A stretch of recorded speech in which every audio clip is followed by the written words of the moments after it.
Non, on Bon, va ben droit. alors, bonsoir, puis merci de votre présence, puis merci à ceux qui nous On va suivent pas sur Zoom. C'est toujours un honneur pour moi de m'adresser à l'auditoire des sceptiques.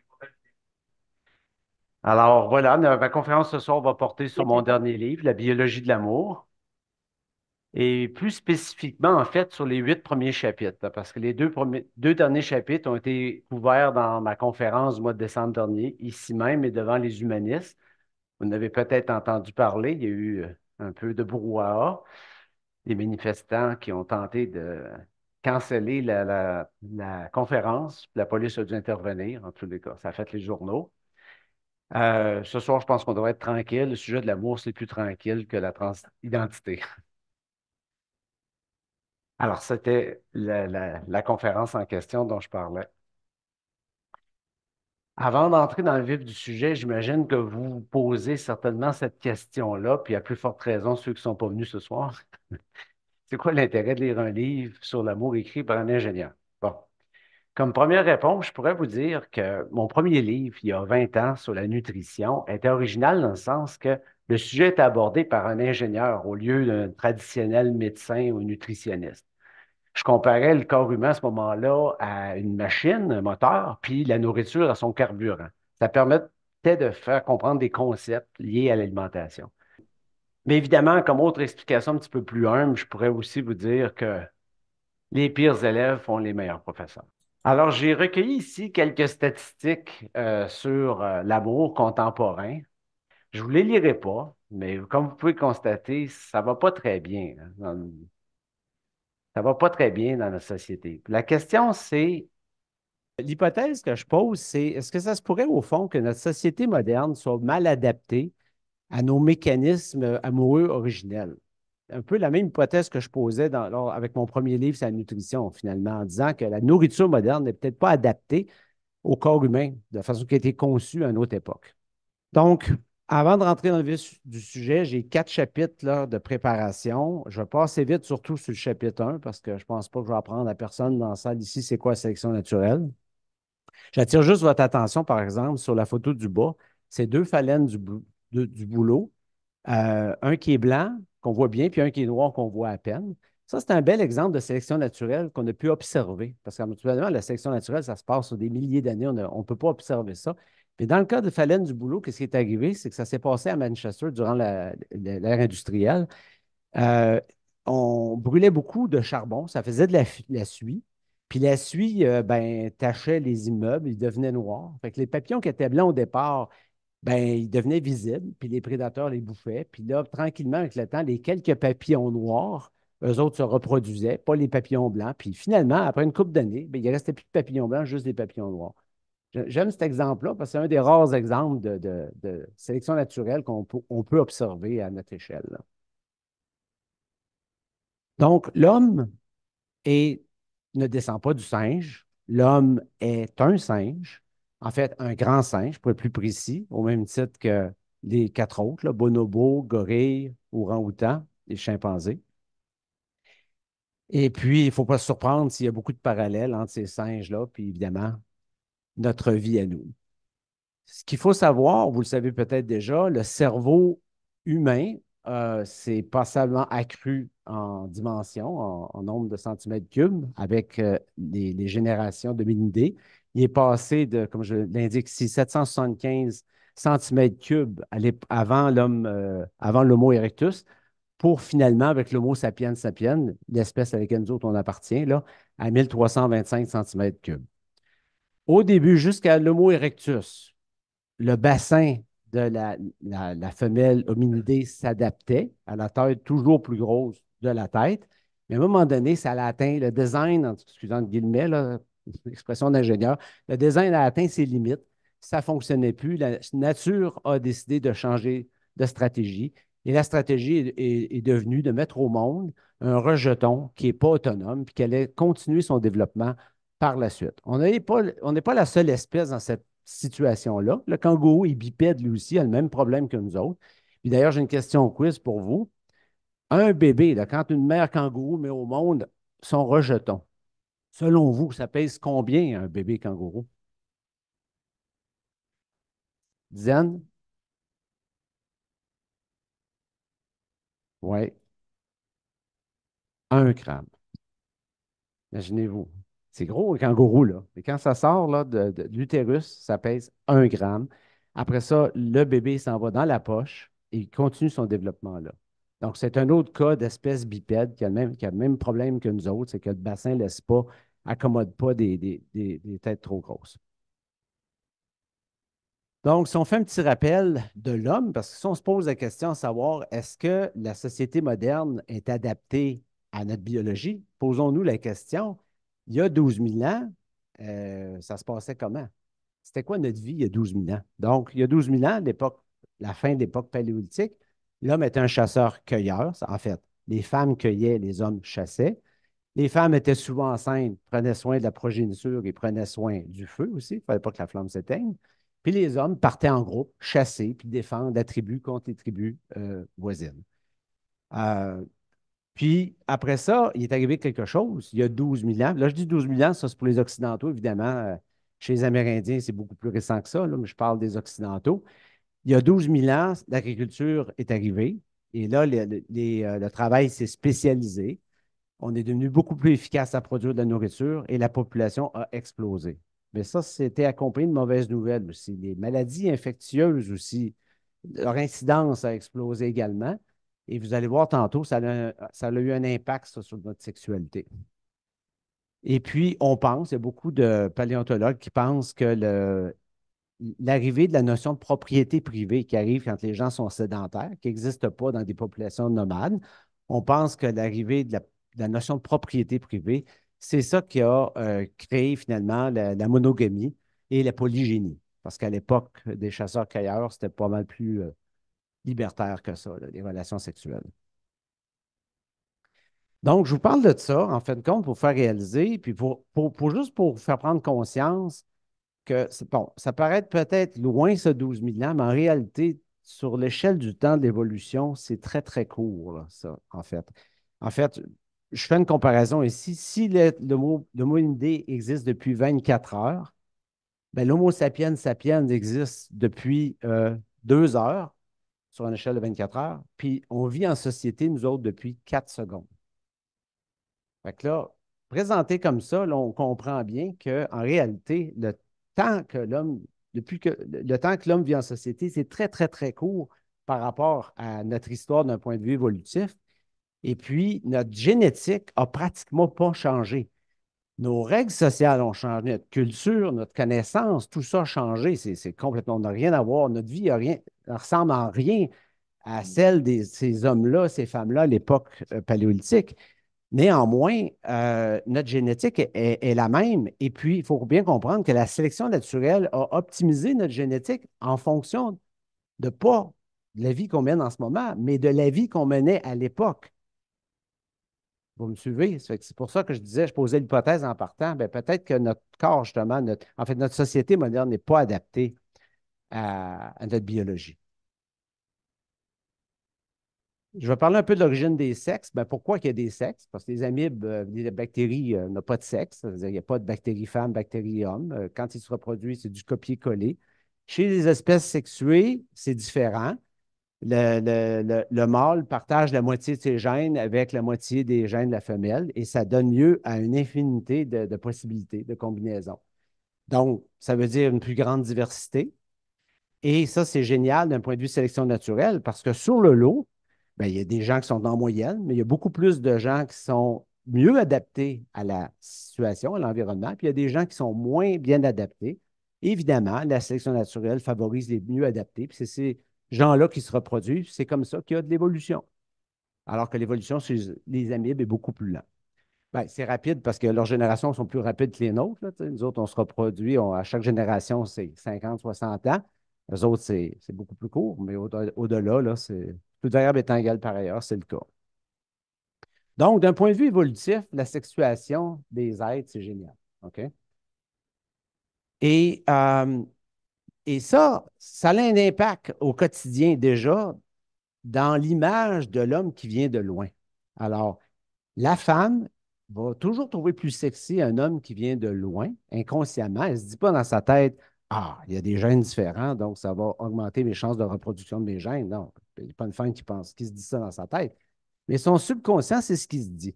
D'où l'image hein, du chevalier sur son cheval blanc qui vient de loin, remplacé plus récemment par la Porsche 911. Là.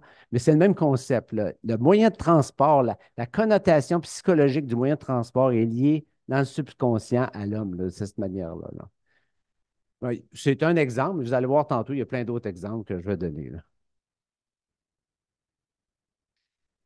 Donc, on va parler du génotype sexuel.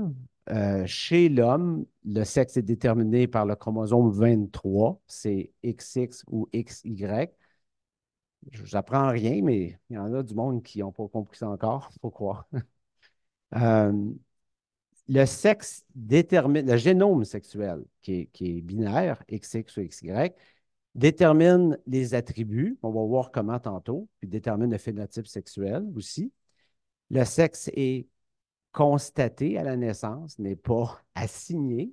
OK? Ça va de soi.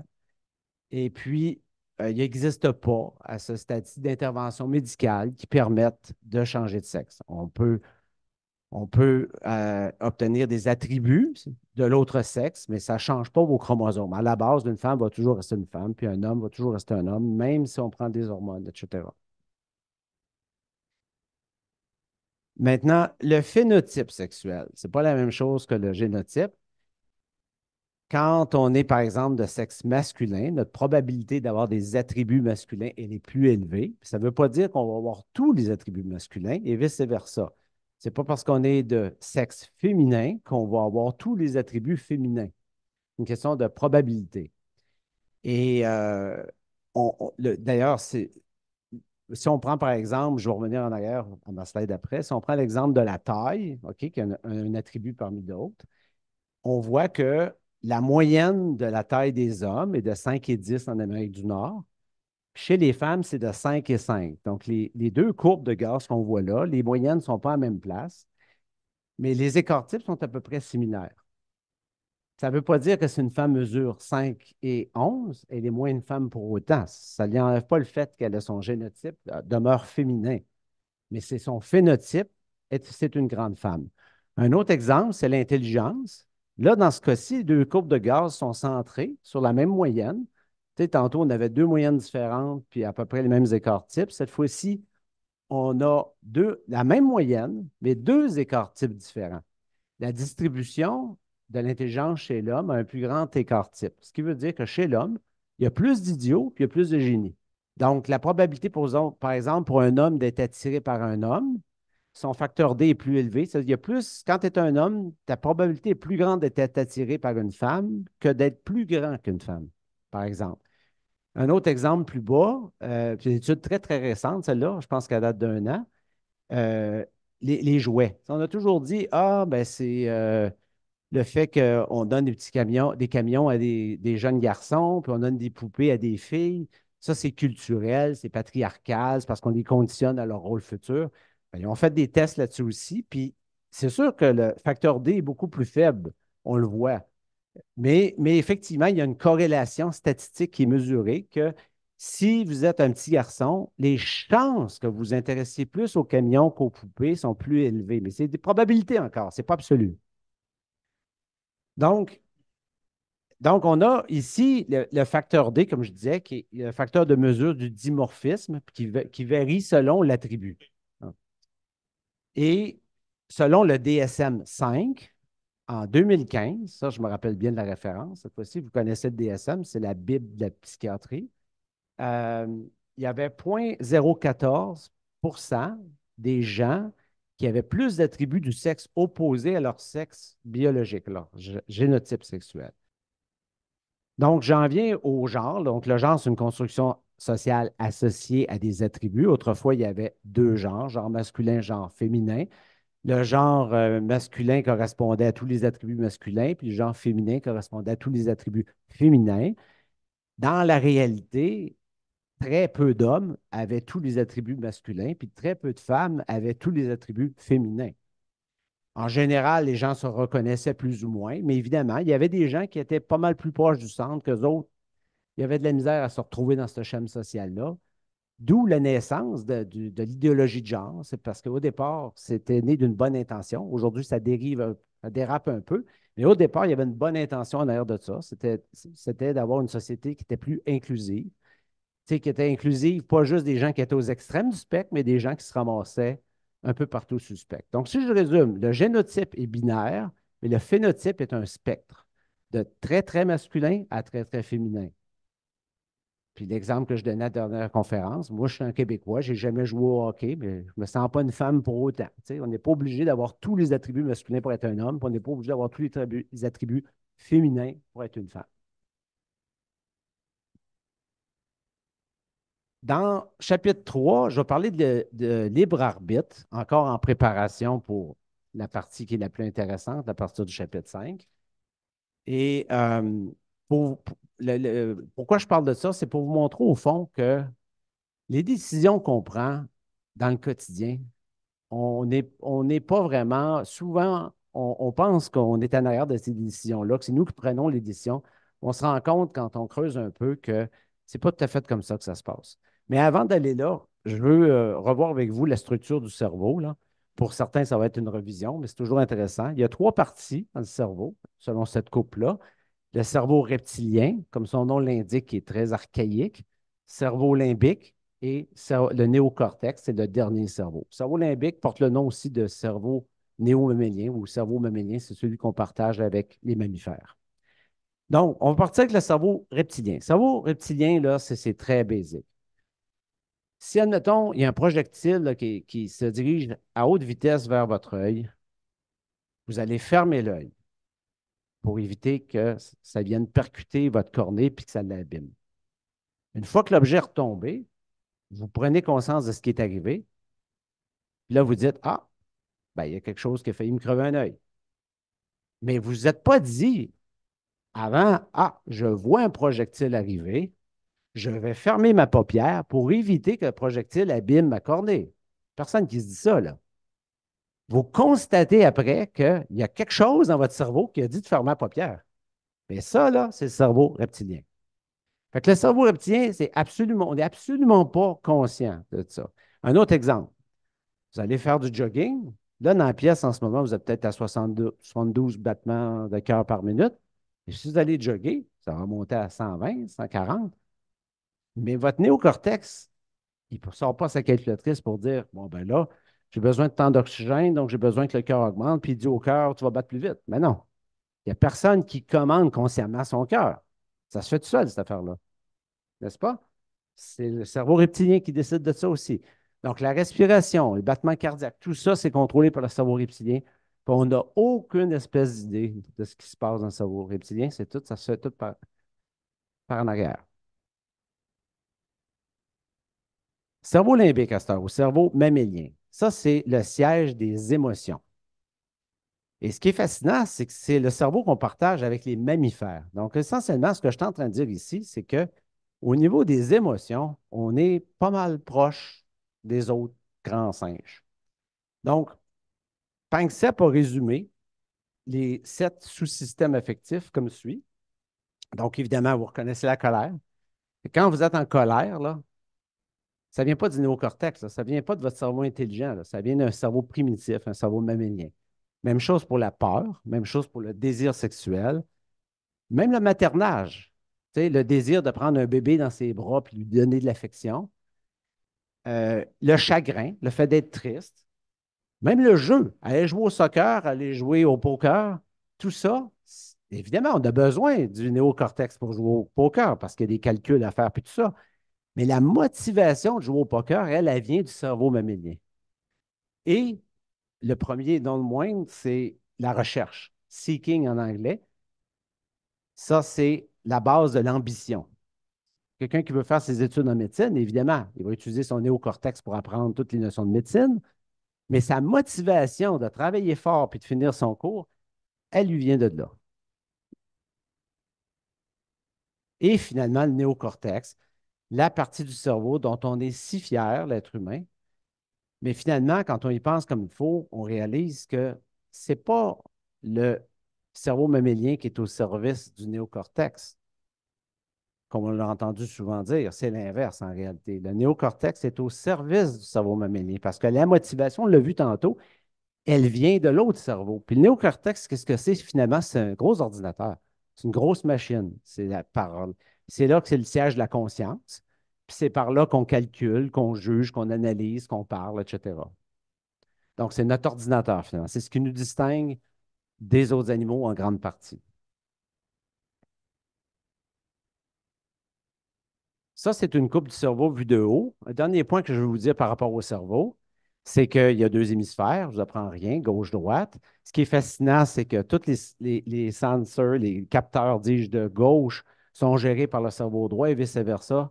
Donc, votre œil droit, finalement, l'information de l'œil droit est traitée par votre cerveau gauche et vice-versa. Même chose au niveau moteur. Maintenant, laissez-moi vous parler d'une petite expérience ici qui est bien intéressante. Je n'ai pas le temps d'en parler plusieurs, mais je vais parler de celle-là parce qu'elle m'a vraiment marqué la première fois que je l'avais lue. C'est une expérience menée par Gazzaniga, un neuropsychologue célèbre. Alors, lui, il a eu accès à des patients qui avaient été épileptiques. Vous savez, ce qui arrive, l'épilepsie, c'est que ça survient surtout chez les hommes. C'est une espèce de conflit entre les deux hémisphères. Puis alors, c'est une des manières de régler ce conflit-là, c'est de couper les connexions entre les deux hémisphères. Mais là, ces patients-là deviennent des sujets d'études intéressants pour les neuropsychologues, notamment Gazzaniga qui a fait l'expérience suivante. Il a installé le patient sur une chaise, puis il a séparé son champ visuel en deux parties. C'est-à-dire qu'il y avait un mur qui séparait son œil gauche et son œil droit. Donc, l'œil droit voyait des choses, l'œil gauche voyait autre chose. Rappelez-vous que la parole, elle, vient du cerveau gauche. Donc, ce qu'il faisait, c'est qu'il a fait clignoter, il y avait deux écrans, il a fait clignoter la commande lève-toi dans le champ visuel gauche que seul l'hémisphère droit peut voir. Et là, le type s'est levé. Puis après ça, on a posé la question au patient, pourquoi tu t'es levé? Mais là, c'est le cerveau gauche qui répond, celui qui maîtrise la parole. Puis là, il a dit, ben, j'avais les jambes engourdies, là, il fallait que je me lève. Donc, qu'est-ce qui est arrivé ici, là? Le cerveau gauche a inventé une explication. Ben ça, là, on fait ça souvent dans la vie. On pose des gestes, on ne connaît pas la vraie raison. Évidemment, on n'est pas des épileptiques. On ne se fait pas avoir comme ça. Là, ça a fonctionné parce que le type était épileptique. On a coupé les connexions entre les deux hémisphères. Au quotidien, nous autres, ça ne nous arrive pas. Mais c'est juste pour dire, l'expérience est intéressante pour montrer à quel point le cerveau gauche est un commentateur, comme un commentateur sportif. Là, tu sais. Il n'est pas sa glace. Là. Il ne sait pas pourquoi que le joueur de hockey a passé la rondelle à un tiers. Là, tu sais. Il interprète. Souvent, c'est ce qu'on fait. Là, on rentre dans la partie intéressante, là. Le restant, c'est de la préparation. Fait que s'il y a eu des réactions jusqu'à date, ben, ça va être pire, là. Attachez vos trucs. Alors, tout ce qu'on ressent, que ce soit la peur, la colère, le chagrin, la tristesse, etc., il y a des hormones à l'intérieur de ça. Tout est chimique. Et la nature a créé des dispositifs utilisant ces produits chimiques-là qui sont les hormones pour nous faire ce qu'on a à faire dans la vie. La nature, elle veut qu'on se nourrisse pour survivre, puis elle veut qu'on se reproduise. Donc, je vais prendre l'exemple du système hédonique, qui est un des systèmes les plus fondamentaux, là, qui illustre ça, qu'on appelle aussi la boucle de récompense. C'est-à-dire que si, mettons, on a faim, bien, il faut qu'on mange. Puis comment ça se passe? Puis c'est la même chose que ce soit un rat ou un être humain, c'est qu'au départ, on a un besoin qui naît ici de... Ah, c'est pas le bon bouton, il faut voir, OK? Un instant, j'ai-tu un laser là-dessus? Non. Bon, on laisse faire. Donc, dans la boucle rouge à gauche, le besoin, OK, c'est la faim. Ça part de la gauche.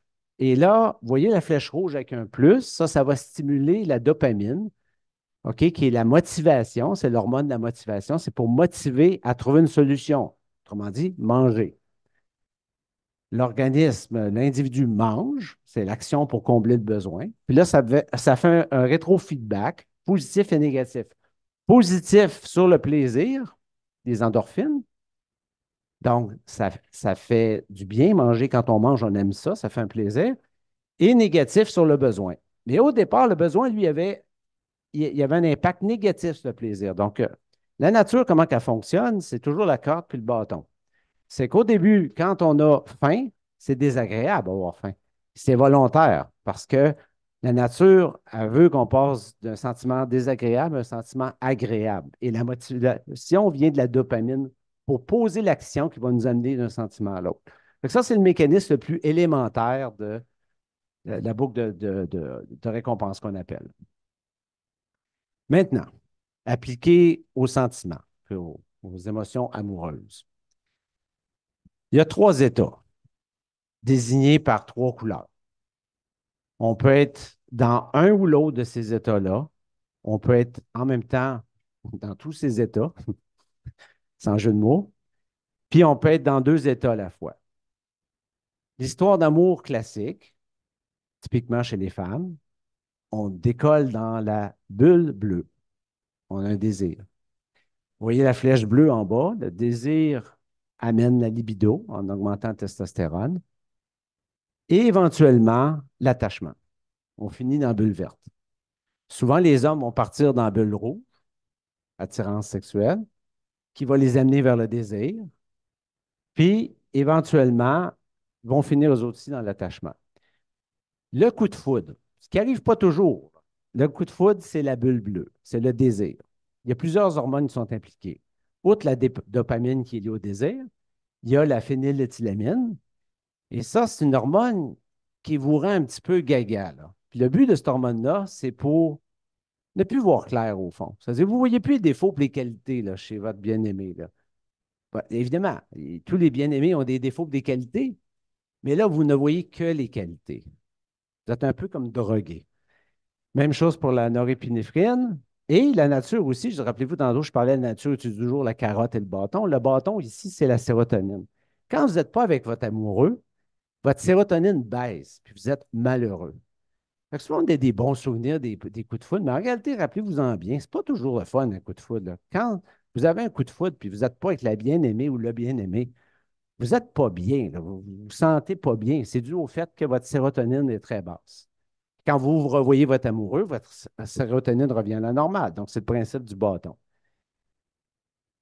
Malheureusement, ben, ou heureusement, c'est fait comme ça, vous comprenez le but de la nature, évidemment, c'est de se reproduire. Donc, ça prend un désir pour l'acte sexuel, puis éventuellement, rappelez-vous, l'être humain n'est pas autonome, donc ça prend le soutien parental est extrêmement important, et c'est le rôle de la bulle verte, là, l'ocytocine et la vasopressine. Donc, la bulle bleue, ça peut durer, ça varie d'une espèce à, ben, pas d'une espèce, mais d'un individu à l'autre, mais typiquement 18 mois. C'est bien rare que les coups de foudre durent plus que 18 mois.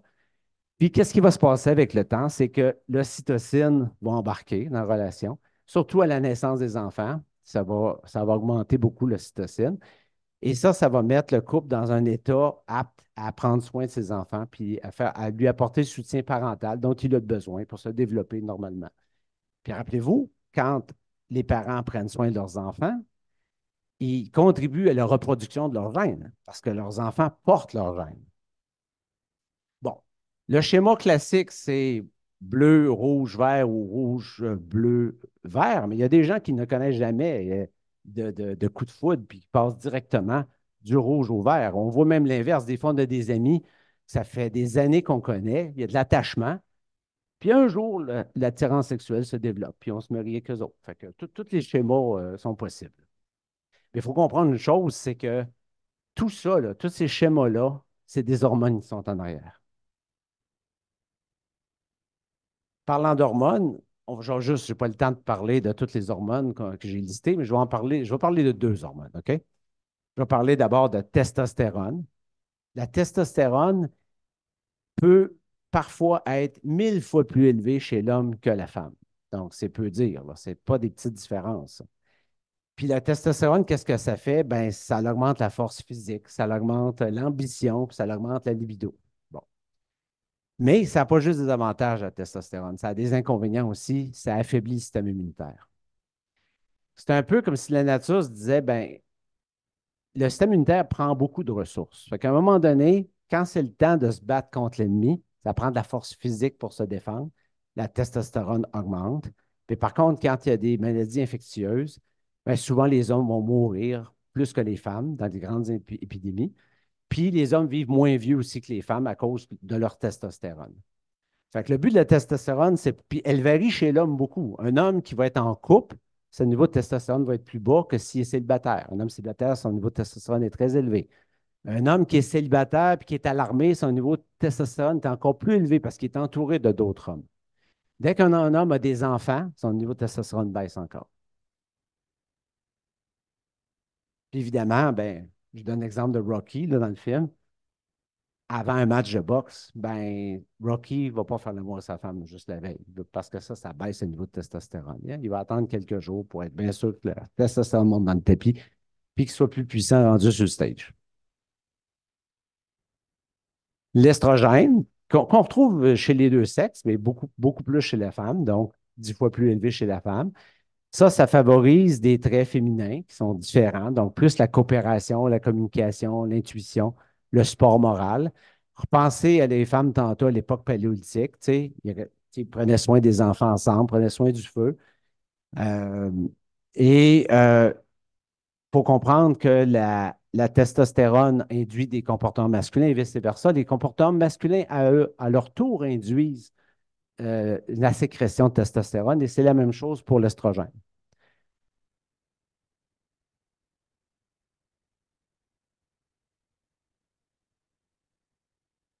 Donc, comme je disais plus tôt, aujourd'hui, on est dans une société où on n'a plus juste deux genres. Donc, comme on a une diversité statistique des attributs masculins et féminins selon les sexes, ben, on a des femmes aujourd'hui qui occupent des rôles traditionnellement réservés aux hommes et vice-versa, et c'est tant mieux. Le piège, par contre, dans lequel il ne faut pas tomber, évidemment, c'est de nier les différences biologiques, comme par exemple en Suède, un pays qui est probablement un des moins sexistes au monde, où est-ce que les hommes et les femmes peuvent plus décider de leur métier. C'est pourtant le pays où est-ce qu'il y a plus d'hommes chez les ingénieurs et plus de femmes chez les infirmières, parce qu'il y a une corrélation biologique entre ces métiers-là, les traits de caractère requis pour exercer ces métiers-là et la biologie. Fait que c'est pas du patriarcat, c'est pas des préjugés sociaux, il y a vraiment une connexion biologique. Ce qui ne veut pas dire que moi, j'ai une de mes amies qui est ingénieure, qui est une excellente ingénieure, c'est pas moins une femme pour autant. C'est statistique, simplement statistique. C'est pour ça qu'il faut faire attention aux quotas, parce qu'en imposant des quotas, des fois, ben, on crée des situations d'injustice. Tu sais. Alors que l'objectif du quota au départ, ben, c'est de servir la justice, mais on se tire une balle dans le pied. Là. Donc, la reproduction des gènes. C'est important parce qu'au fond, toute la sexualité puis l'amour reposent sur un concept qui est la reproduction des gènes. Ça sert à ça. Aimer, ça sert à ça. Le sexe et l'amour servent à la reproduction des gènes. Et ça, c'est des facteurs ici qui ont un gros impact sur nos comportements amoureux. C'est que la femme peut se reproduire dans sa vie une vingtaine de fois tout au plus. Elle a peut-être, la femme dans sa vie, une centaine de gamètes viables, c'est-à-dire qui peuvent mener un bébé, alors qu'un homme en a à peu près 25 millions. Là, tu sais. Donc, un homme peut théoriquement se reproduire tous les jours, alors qu'une femme, c'est aux 9 mois. L'enfant humain a besoin, on l'a dit plus tôt, d'un grand investissement parental. Ça a un impact sur nos relations amoureuses. L'ovulation chez la femme est subtile. Ça a un impact sur nos relations sexuelles. Guenon, par exemple, pendant l'ovulation, elle devient rouge écarlate. Donc, toutes les mâles du coin savent qu'elle est en ovulation. Mais ça n'arrive pas avec une femme, en tout cas, c'est plus subtil. Et, dernier point, la paternité, c'est un acte de foi. Jusqu'à tout récemment, depuis l'invention des tests d'ADN. Donc, conséquemment à ça, le plaisir chez la femme est beaucoup plus intense, plaisir sexuel, mais moins fréquent. Parce que techniquement parlant, une fois qu'elle tombe enceinte, la femme n'a pas, théoriquement, pas de motivation à la sexualité. D'ailleurs, la plupart des espèces femelles ne copulent plus une fois qui sont fécondées. Ce n'est pas le cas de la femme, mais pour des raisons qu'on va voir tantôt. Et l'homme, lui, lui, il supporte un autre genre de fardeau, c'est que lui, ben, malheureusement, pour être bien dans sa peau, ben, il faut qu'il vide régulièrement ses épididymes, parce que sinon, il ne se sent pas bien. Et puis, un autre phénomène aussi, puis ça, c'est mesuré statistiquement avec la fréquence du chromosome Y versus les mitochondries. Quand on fait l'analyse des cellules, on se rend compte qu'autrefois, les femmes, dis-je, participaient à peu près également à la reproduction de l'espèce, mais les hommes, non. Une minorité d'hommes participaient beaucoup à la reproduction d'espèces, mais et la plupart des hommes ne participaient pas à la reproduction d'espèces. Alors que les femmes, on a besoin de leur ventre, puis à peu près toutes les femmes participaient également. Donc, ça, c'est sûr qu'aujourd'hui, ça se passe plus de même, mais veut pas, notre biologie, elle en est encore là. Donc, ça mène, voici une définition biologique d'une femme sexée, biologique, là, on n'est pas dans les goûts. Alors, le fameux ratio taille-hanche de 0,7, ça n'a rien à voir avec la culture moderne, ça n'a rien à voir avec nos valeurs patriarcales. C'est un ratio biologique parce que c'est un indicateur de fertilité. Une femme, un homme, dis-je, qui trouve sexy une femme qui a cette shape-là, il ne se dit pas dans sa tête, je vais faire des calculs de ratio, puis si c'est 0,7, je vais tomber en amour avec. C'est pas ça qui se passe. On est inconscient de ces phénomènes-là, mais ils se produisent dans le cerveau quand même. La symétrie, c'est un synonyme de santé, donc de fertilité. Donc, c'est pour ça que ça excite les hommes aussi. Visage féminin corrélé à un haut niveau d'estrogène, donc synonyme, encore une fois, de fertilité. Rappelez-vous que le but du sexe, c'est la fertilité. Inconsciemment, on est motivé par ça. Et puis, l'homme va avoir deux genres d'intérêt pour la femme. Il va vouloir soit une femme chaude pour combler ses besoins sexuels immédiats, parce que lui a son problème d'épididyme qu'il faut qu'il règle. Sinon, une femme fidèle pour une relation à long terme, parce que justement, il veut garantir la paternité. Un homme ne veut pas élever la progéniture d'un autre homme, parce qu'il veut mettre son énergie à la reproduction de ses gènes. Donc, si sa compagne tombe enceinte d'un autre homme, ben là, il contribue à la reproduction des gènes du compétiteur.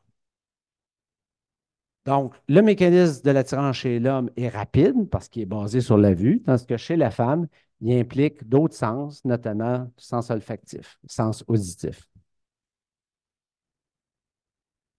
Maintenant, même calcul chez l'homme, c'est un peu différent. Alors, qu'est-ce qui est attirant pour un homme, pour une femme, quand on regarde un homme? Rappelez-vous, à l'époque paléolithique, les hommes intéressants, c'est ceux qui pouvaient amener à manger, puis c'est ceux qui pouvaient protéger. C'est-à-dire que protéger contre les prédateurs, protéger contre les tribus euh, compétitrices.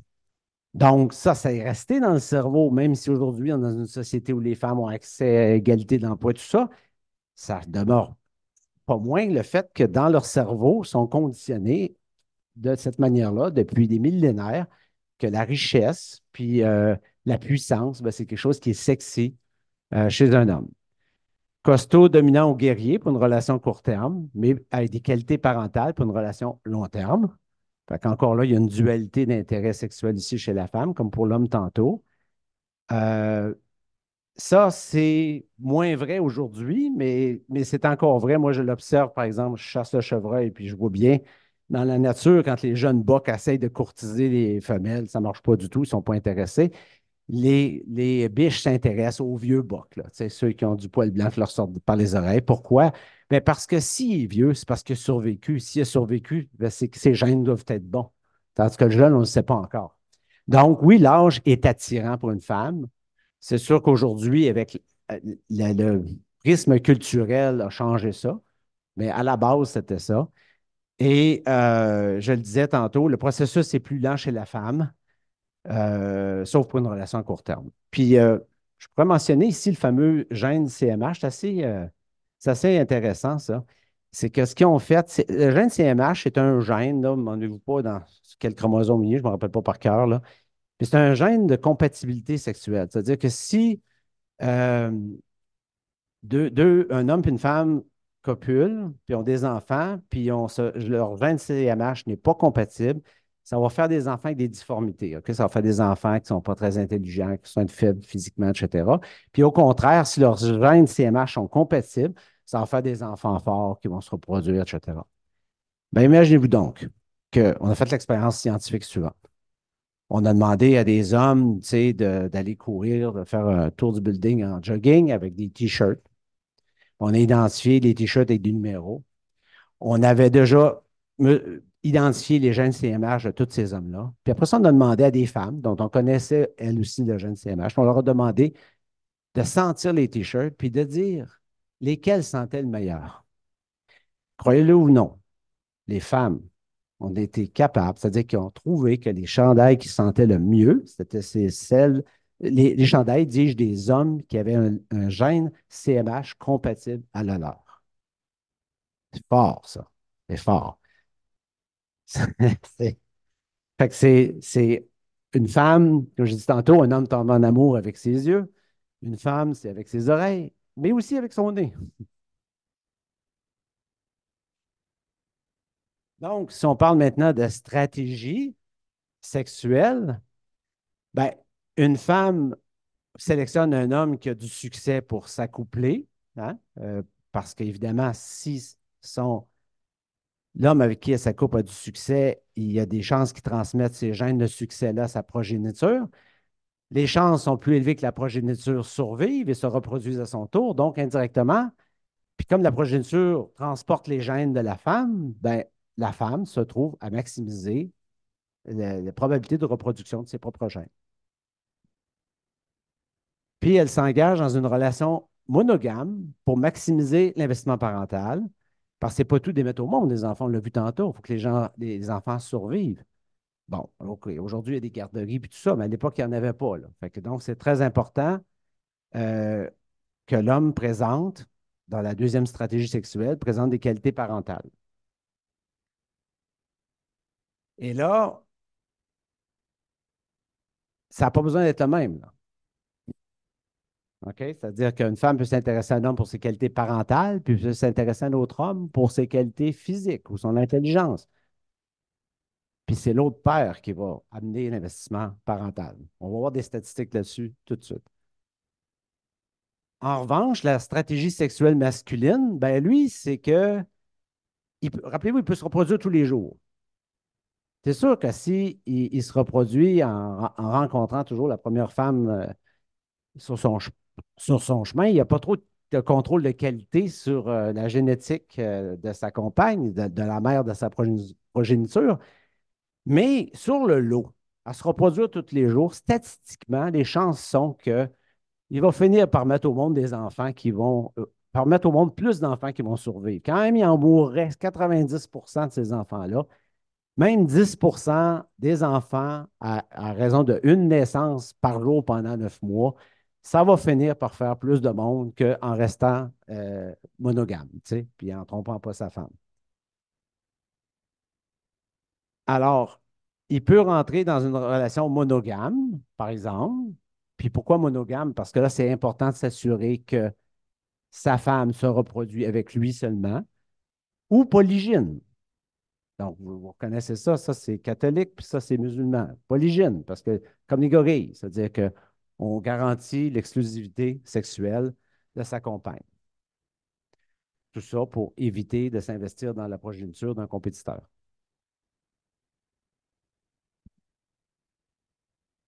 Quand on pense à la reproduction des gènes, la plupart pensent immédiatement à copulation, mais ce n'est pas toujours le cas. Un grand-parent qui s'occupe de ses petits-enfants participe à la reproduction de ses gènes parce que ses petits-enfants portent ses gènes. S'il prend bien soin de ses petits-enfants, les chances sont que ses petits-enfants vont plus survivre, vont plus donc se reproduire plus tard et donc vont plus reproduire ses gènes. La même chose avec le mononcle homosexuel qui s'occupe de ses neveux. Parce que dans ses neveux, il y a 25% de ses gènes. Donc, s'il prend bien soin de ses neveux et ses nièces, ben, il participe à la reproduction de ses gènes aussi. Et d'ailleurs, l'homosexualité est une stratégie biologique de la sélection naturelle aussi. Puis ça, j'en parlais dans mon autre conférence. Je ne veux pas rentrer là-dedans. C'est assez litigieux, ça aussi. Alors, c'est assez intéressant de voir qu'il y a une corrélation entre les testaments, les legs et la proportion des gènes à qui, à qui on laisse notre héritage.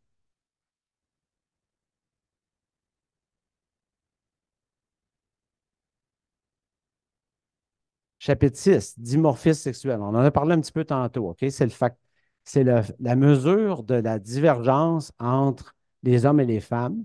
Ça varie selon les espèces. Par exemple, chez les, euh, pas les bonobos, mais ah, merde, non, je l'oublie.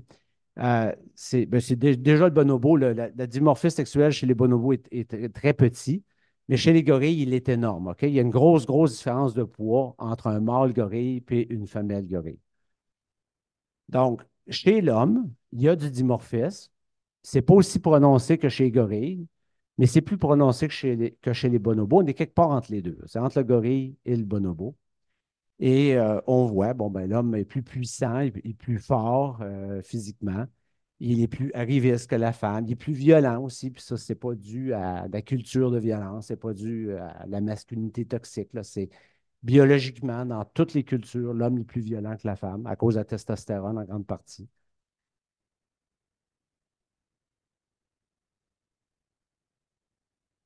Et là, ben, ça, c'est une diapo qui n'est pas très politiquement correct, mais c'est des études, puis ils sont cités. Les références sont dans mon livre. Au Royaume-Uni, on a créé une expérience ici bien intéressante qui ressemble un peu à celle que j'ai décrite tantôt. C'est-à-dire qu'on a pris un tournoi d'arts martiaux et on a demandé aux femmes, après, encore une fois, de sentir les vêtements des gens qui avaient compétitionné dans ce tournoi-là. Et croyez-le ou non, puis toutes les preuves scientifiques sont dans le livre, ben, les femmes ont préféré l'odeur des kimonos des gagnants. C'est-à-dire, à l'odeur, on était capable de savoir qui avait gagné. Ça, c'est fort, ça. Ça, c'est en Amérique du Sud, là, euh, c'est c'est une tribu qui ont découvert sur le tard en Amazonie, Yanomami. Et dans cette tribu-là, il y avait un épithète qui est Unoka'i.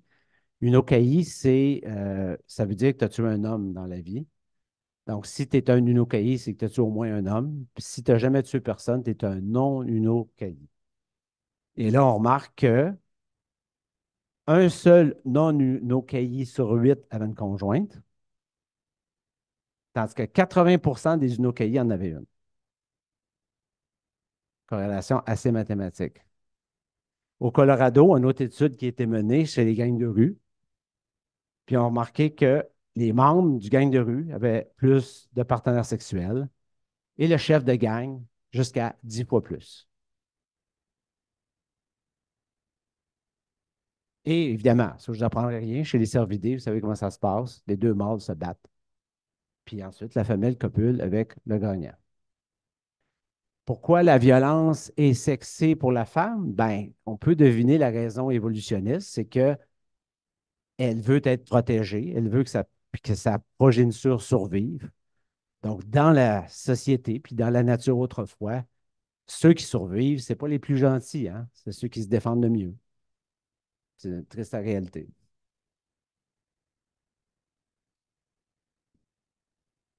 Il y a une corrélation entre la domination et la testostérone. On l'a vu tantôt, la testostérone favorise l'ambition, la compétition. Donc, le succès apporte le testostérone et le testostérone apporte le succès. Et évidemment, la testostérone a aussi l'effet secondaire de favoriser la libido et donc l'infidélité aussi. La femme est envoûtée par le pouvoir. Il y a une raison facile à comprendre, encore une fois, c'est que les hommes de pouvoir vont la protéger davantage, puis vont davantage protéger sa progéniture. Donc, la testostérone dit, je favorise la polygynie. Classique ou séquentielle, je m'explique. La classique, c'est comme chez les musulmans, OK? Polygyne, plusieurs, jusqu'à 4 femmes.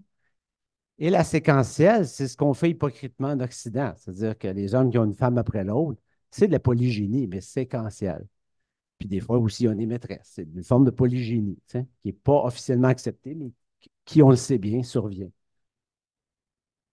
Fait que c'est un peu comme si, quand, quand un homme performe, la nature change de stratégie reproductive. Hein.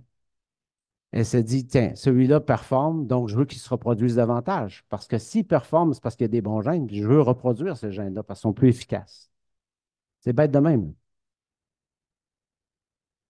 Et évidemment, vous reconnaissez peut-être la photo de Gengis Khan, à qui on a retrouvé, on a estimé qu'il y avait à peu près 1 million de descendants directs. Lui, il s'est reproduit dans sa vie, une fois par jour, tous les jours. Puis le droit de cuissage, vous avez entendu parler du phénomène de droit de cuissage. Ça vient de là aussi. Le roi, c'était le mâle dominant. Et lui, il se reproduisait. Il voulait se reproduire aussi.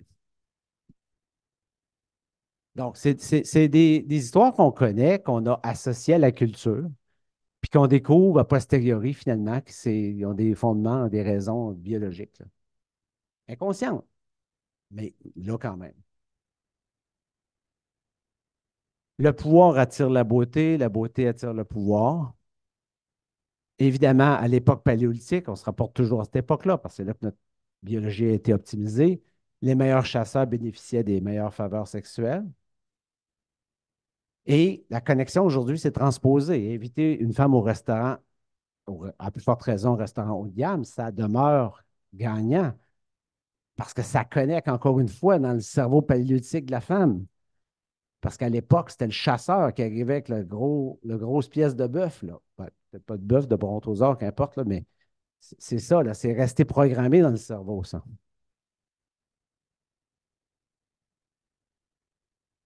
Et il y a une corrélation statistique entre le statut social d'un homme et la beauté de son épouse et leur écart d'âge. Ce n'est pas un hasard non plus. Évidemment, ces deux-là, vous les reconnaissez. Puis, il ne faut pas s'étonner que les Américaines achètent 2 millions de tubes de rouge à lèvres par jour. Ce n'est pas un hasard. Puis, on retrouve un phénomène similaire chez les oiseaux en passant. Plusieurs mâles vont attirer les femelles avec la qualité de leur nid puis l'ampleur de leur réserve. Vous voyez le parallèle, là? Richesse, pouvoir, le nid. C'est à plus petite échelle, évidemment, un nid, mais la femelle va être attirée par un mâle qui a beaucoup de réserve, là, tu sais, puis qui a un beau nid.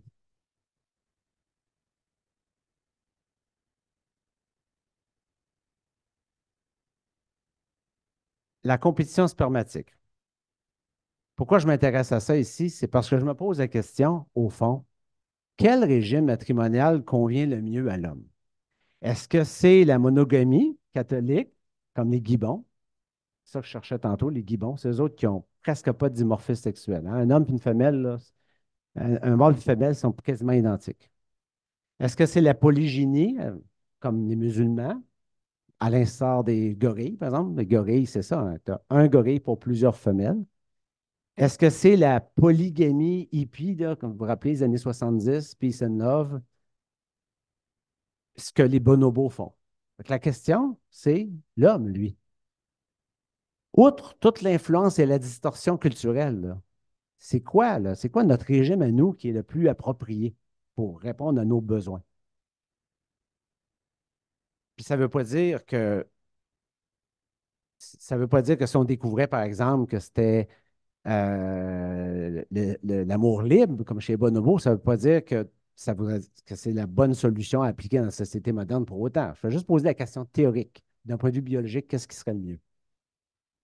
Alors, je vais vous parler de compétition spermatique parce que ça, c'est des choses que j'ai appris récemment qui m'ont subjugué également.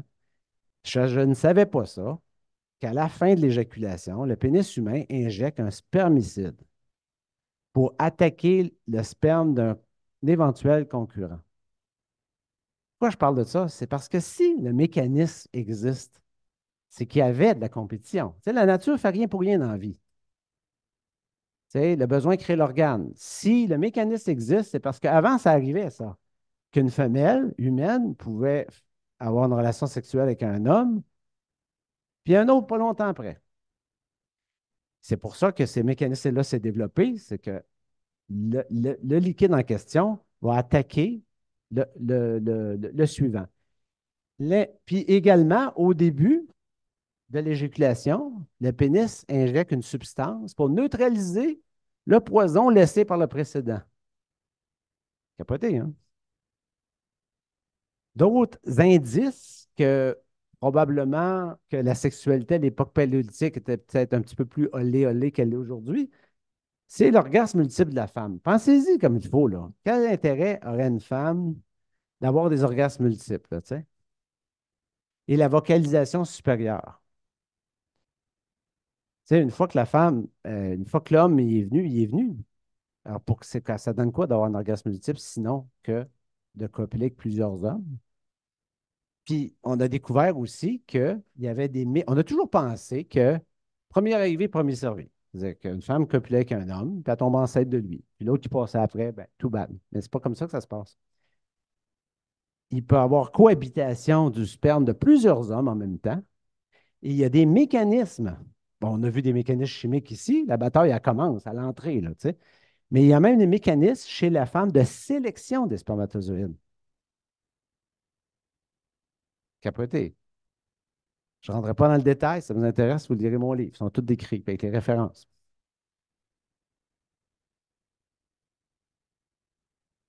Alors, quelles sont les implications de ces réalités qu'on vient de voir? Ben, un phénomène que j'avais expérimenté moi-même, puis que j'avais de la difficulté à m'expliquer, puis que peut-être certains hommes ici dans la salle vont reconnaître. Mettons que vous partez en voyage, là, puis ça fait une semaine, vous n'avez pas vu votre femme. Avouez que la première relation sexuelle en revenant est donc bonne, hein? Puis on se dit, bon, c'est peut-être parce que ça fait longtemps que je ne suis pas venu. Mais non, c'est pas le cas. Inconsciemment, ce qui se passe, c'est que votre cerveau inconscient encore se dit que votre femme a couché avec un autre. Et puis que là, vous êtes en compétition spermatique. Donc, il faut que vous produisiez plus de sperme pour déloger le sperme de l'autre.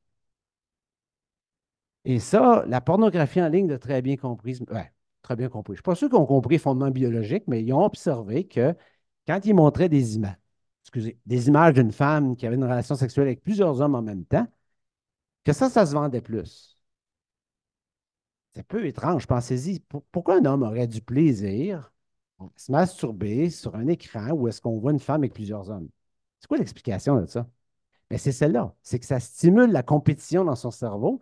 Qui dit compétition dit plus grand volume spermatique. Et plus grand volume spermatique chez l'homme veut dire plus gros orgasme. Comme le gars a eu un plus gros orgasme, ben, il va racheter le même genre de pornographie. La compagnie de pornographie, comme j'ai dit tantôt, n'a pas fait d'analyse biologique, là, mais elle remarque une affaire, c'est que ça se vend mieux. Puis elle en fait plus parce que ça se vend mieux.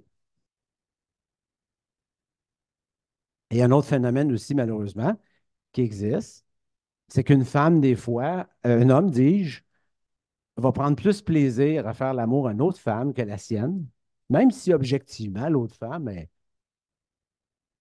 objectivement moins intéressante que la sienne. Mais juste parce que c'est pas la même, ça l'excite, tu sais. Alors que chez la femme, le mécanisme, c'est un peu différent, on va le voir tantôt. Donc là, ben, l'ingénieur s'est amusé, OK? J'ai fait des calculs mathématiques, ça sert à ça, des ingénieurs. Je me suis posé la question, s'il n'y avait pas l'influence culturelle, là, combien d'hommes participeraient à la naissance d'un bébé homme? Ça, c'est les chiffres tels qu'on les connaît aujourd'hui, OK? On lui dit tantôt, un gorille implique un mâle par naissance. Chez les chimpanzés, c'est 13. Ça, c'est le party. Ça fait que pour chaque naissance, il y a eu 13 copulations. Et chez l'humain, c'est 1,1. Là, vous allez me dire 1,1, c'est pas gros. Mais 1,1, c'est énorme. Savez-vous ce que ça veut dire 1,1? Ça veut dire que pensez à tous les hommes que vous connaissez, là. Puis il y en a un sur 10, là, que son enfant, c'est pas son enfant. Il n'est pas le père de son enfant. Un sur 10. C'est quand même énorme, là. Ça, c'est aujourd'hui. C'est mesuré aujourd'hui. Parce qu'aujourd'hui, on a des tests de génétique. Puis on a toutes sortes de surprises. Moi, personnellement, j'ai eu des grosses surprises aussi avec des tests de génétique que j'ai passés. Alors, je me suis amusé. Je me suis dit, comme le besoin crée l'organe, je me suis dit mathématiquement, je vais calculer, je vais essayer d'extrapoler à partir de la grosseur des testicules. Ça serait quoi le chiffre magique? Combien d'hommes devraient naturellement contribuer à la naissance d'un jeune humain? Les gorilles, on s'y attendait, ont des testicules. Oh boy. C'est bon, OK. Les testicules du gorille sont minuscules. Pourquoi ils sont minuscules? Ben, il n'y a pas de compétition. Ça ne sert à rien d'avoir beaucoup de sperme. Ce serait de l'énergie perdue. En revanche, les chimpanzés ont des testicules énormes parce que les autres sont 13. Rappelez-vous, là, en moyenne, 13 par naissance. Donc, il y a de la compétition. Donc, ça prend plus de volume. Fait que si on fait une règle de 3, ça donnerait le chiffre de 4 chez l'humain. Après ça, je refais le même calcul avec la longueur du pénis. Et là, ça donnerait 26. Parce que l'humain est le grand singe qui a le pénis le plus long, proportionnellement à sa grandeur, ben, en valeur absolue aussi. Puis je me suis amusé à faire le calcul aussi avec la durée moyenne de la pénétration, puis là, j'arriverai à 69.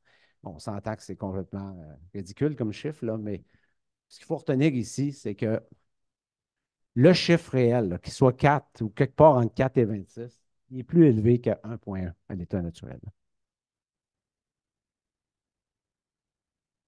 Alors, donc, est-ce que les hommes sont plus adaptés à des relations, la promiscuité sexuelle, en fin de compte, ça se résume à ça. Est-ce que elle devrait être plus élevée qu'elle l'est dans la société d'aujourd'hui? Ben, en fait, la réponse, elle dépend selon les races. On a mesuré, observé, mettons 58 des hommes noirs ont déjà été infidèles à leur conjointe, comparativement à 24 des hommes asiatiques. Et puis, ben, vous connaissez les attributs respectifs de ces deux races-là, fait qu'il y a une corrélation. Évidemment, la promiscuité diminue avec l'âge, euh, puis elle est atténuée par une compétition féroce pour les ressources alimentaires. Donc, une des théories, c'est que depuis le néolithique, il y a moins de promiscuité sexuelle à cause de l'introduction de la notion de propriété, par exemple, qui crée des plus grandes compétitions parmi l'espèce. Évidemment, les maladies transmises sexuelles n'ont pas aidé non plus à la promiscuité sexuelle. Les gens qui avaient plus de promiscuité sexuelle étaient plus à risque d'attraper des maladies puis d'en mourir. Donc, ils se sont pas reproduits. Donc, si on se résume, parce qu'on me dit qu'il me reste juste 10 minutes, la nature vise deux objectifs, le soutien parental et la diversité génétique, mais ces deux objectifs-là luttent l'un contre l'autre. Alors, bon, je ne sais pas si j'ai le temps de vous conter l'histoire du gobe-mouche qui est là, c'est bien intéressant. Euh, le gobe-mouche, bon, le mâle va rencontrer une femelle, je vous raconte l'histoire vite, puis en moyenne, il va faire 5,5 enfants. Mais le mâle qui est infidèle, il va féconder la première femelle, il va aller dans un loin, il va créer un autre nid plus loin pour seconder une autre femelle. Une fois qu'il va l'avoir fécondée, il va revenir voir la première femelle, puis il va élever ses enfants, puis il va laisser la deuxième femelle se débrouiller tout seul. Et en faisant ça, il passe de 5,5 à 8,1 poussins. Donc, c'est une stratégie de salaud, mais c'est une stratégie qui est payante d'un point de vue biologique. Puis, on l'aura deviné, la maîtresse, elle, c'est pas payant. Parce que la maîtresse qui est obligée de nourrir tout seul ses enfants, mais il y a des bébés, des poussins qui meurent, puis elle passe de 5,4 à 3,4.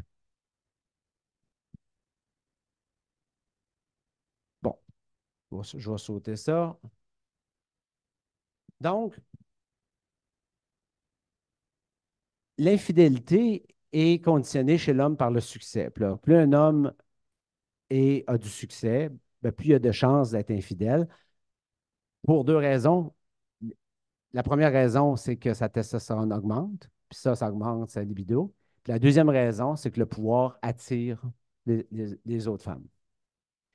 À l'inverse, quand un homme subit un échec, ben là, à ce moment-là, souvent, il devient un bon père de famille parce que la stratégie de la nature change. Elle se dit, bon, ben, si tu n'es pas apte à te reproduire, si tes gènes ne valent pas grand-chose, ben, au moins prends soin de tes enfants, puis assure-toi que ces gènes-là, ils survivent.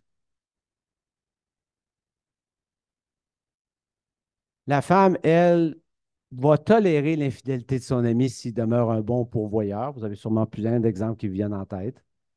Mais la femme est plus susceptible de tromper son mari s'il subit un échec social. Mais là, se tromper ne veut pas dire quitter son mari. Alors, une femme, si elle juge que son mari est un bon père de famille, ben, elle va peut-être avoir des aventures avec d'autres hommes, puis rester avec son mari. Puis c'est pas quelque chose qu'elle planifie, là. Mais ça arrive parce que des fois, il se passe des phénomènes là, incroyables. Elle rencontre un homme qui a des traits génétiques différents de son mari, puis là, la passion s'empare d'elle. À l'époque, on disait c'était le démon. Là, on est moins croyants aujourd'hui, mais les curés à l'époque ils disaient aux chrétiennes qui venaient se confesser, ils disaient ben, c'est le démon qui s'est emparé de toi, tu sais. Mais c'est pas le démon, c'est la biologie qui s'était emparée d'elle, tu sais. La femme a rencontré un gros joueur de football là, qui est probablement nul pour élever ses enfants, mais ça a connecté quelque chose dans son cerveau. Puis, pour revenir à mes gommes-mouches, tantôt, le mâle est passé pour un salaud, mais je vais vous raconter une histoire du côté des femelles aussi. On a fait une expérience avec les gommes-mouches. À un moment donné, on a fait disparaître les mâles. Et imaginez-vous que les femelles, dont on a fait disparaître les mâles, ont caché leurs œufs. Ils avaient été fécondés tous. Là. Ils ont caché leurs œufs. Ils ont fait accroire aux mâles qui étaient encore fécondables. Ils ont eu des relations sexuelles. Ils ont copulé avec les mâles. Puis après ça, ils ont déterré les œufs un peu plus tard. Puis le mâle a élevé les poussins de l'autre, comme on observe chez les humains. Donc, c'est pas juste les humains là, que ça se passe. Je finis avec la jalousie. La jalousie, chez l'homme, ça vient du cerveau limbique. On l'a observé. Puis c'est la même chose chez les autres primates. Chez la femme, ça vient du néocortex. Puis c'est pas la même chose qui motive le sentiment de jalousie. Ça se résume à une phrase, tu sais, es-tu amoureux d'elle? Le stress de la femme quand elle est jalouse, c'est de manquer de ressources matérielles. Le stress de l'homme, c'est d'élever la progéniture d'un autre. As-tu envie de coucher avec lui? Donc, deux motivations complètement. C'est le même mot, jalousie, mais en réalité, c'est deux sentiments bien différents entre l'homme et la femme. Puis malheureusement, ben, les conséquences de la jalousie, on les connaît. Hein. 95% des hommes cocus ont des fantasmes homicidaires. C'est la principale cause de meurtre conjugal à travers toutes les cultures. Elle motive presque un quart de tous les meurtres et un facteur majeur de violence domestique. Bon, ben, puis toute la notion de voile, puis tout ça, ben, c'est évidemment lié à la jalousie, indirectement. Puis on n'a pas besoin de chercher loin, là. Même dans la Bible, c'est écrit noir sur blanc, vous irez vérifier, la référence est là, là. Ça incite à tuer les femmes infidèles, carrément, là. Puis évidemment, ben, je ne parlerai pas d'excision du clitoris, puis tout ça, là. Alors, en résumé, ben, le sexe masculin, c'est le sexe fort physiquement, mais faible psychologiquement. Hein. Un ingénieur peut prédire la trajectoire d'une comète dans le ciel, mais pas le jour où sa femme va le laisser. OK? Ça, on ne le voit pas venir. 80% des demandes de divorce viennent des femmes. Suite à un divorce, les hommes, ça parle beaucoup, là, sont 9 fois plus susceptibles de se suicider que les femmes. Statistique qu'on n'entend jamais parler des médias. Puis pourtant, au Québec seulement, ben, c'est 800 hommes par année qui se suicident suite à une rupture amoureuse. Et 90% des ressources sociales sont pour les femmes et non pas pour les hommes. Mais 800 hommes par année se suicident, juste au Québec. Donc, en résumé, conclusion, le bonheur n'est pas une fin en soi pour la nature, mais un moyen pour inciter les êtres humains à accomplir ses desseins, notamment à se reproduire.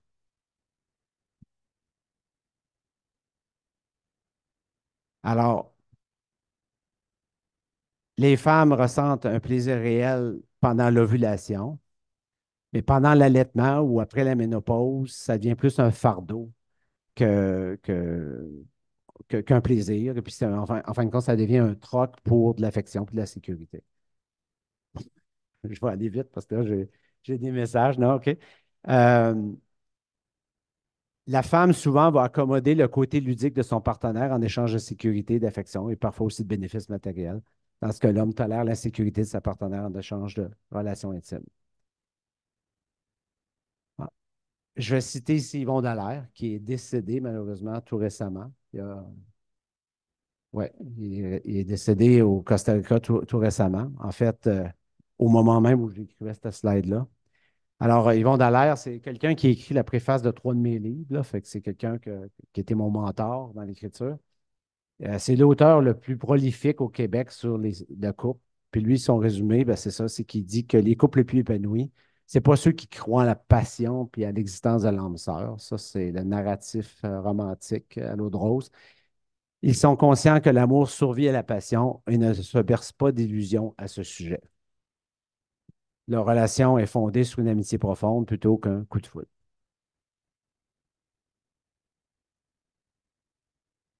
Donc, ma conclusion, c'est au fond de dire aux gens de s'informer, de s'instruire sur la biologie parce que quand on comprend mieux les hormones qui nous motivent dans la vie, on peut éviter comme ça, on peut plus comprendre nos réactions, puis on peut éviter des chagrins, puis on peut éviter des peines. Le but d'enseigner la biologie, c'est pas de devenir des machines, puis de se comporter comme des robots, là. C'est pas ça le but. On reste humain, mais au moins on comprend un peu mieux qu'est-ce qui se passe à l'intérieur de nous. Puis surtout, quand notre conjoint, par exemple, nous trompe, ben, au lieu de le prendre personnel, puis de le prendre comme un échec personnel, puis s'imaginer qu'on est responsable, dans certains cas, c'est le cas, là, mais dans bien des cas, on n'est pas responsable de l'infidélité de notre conjoint. Des fois, l'infidélité s'explique par des facteurs biologiques comme ça. Puis ça, le fait de le comprendre, ben, ça ne remplace pas la douleur de l'infidélité, c'est sûr, mais au moins, ben, ça la diminue un petit peu parce qu'on se rend compte que ça se supporte mieux quand on comprend mieux le processus. Alors ça, c'est deux dans la phase de mon livre. Celui qui ignore sa biologie est condamné à en être l'esclave. Comme toujours, la connaissance est la clé de la liberté et la foi en est les chaînes.